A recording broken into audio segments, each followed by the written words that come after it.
Let's go to South Carolina now. That is where the couple accused of burning a cross to intimidate their black neighbors could be kicked out of their home. This incident happened over Thanksgiving weekend near Myrtle Beach. The Horry County solicitor is now requesting a judge grant a temporary injunction against Warden Butler and Alexis Hartnett. They would declare their house a nuisance and then force them to leave. All new tonight at 11 for you. Our Julia Kaufman spoke with a Charlotte woman who says Butler and Hartnett repeatedly harassed her and her family. Monica Williams is happy to hear about the Horry County solicitor's petition. She hopes it will lead to justice, but she's not sure if she'll ever feel safe returning to her Myrtle Beach home.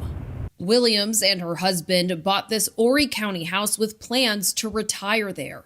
We saved, we worked really hard. Those plans now in limbo after repeated harassment, threats, and a burning cross at the house over Thanksgiving weekend. My neighbors that did this to us had called us all kinds of racial terms and epithets the day before. Her neighbors accused of burning the cross were arrested for harassment and bailed out the next day. It has been traumatic, and we're still trying to process all of that. Since then, the only neighborhood Williams feels safe in is in Charlotte. You feel like, how can this happen in this day and age? A new petition filed by the Horry County solicitor may change that.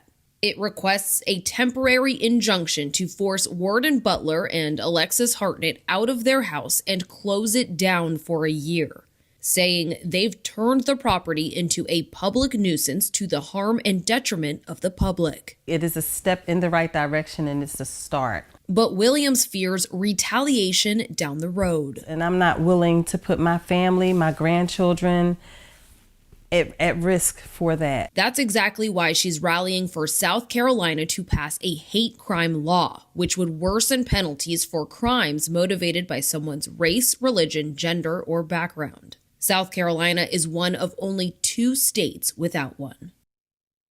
Williams says they're working to create a nonprofit called Peace After Fire that will focus on eradicating racism.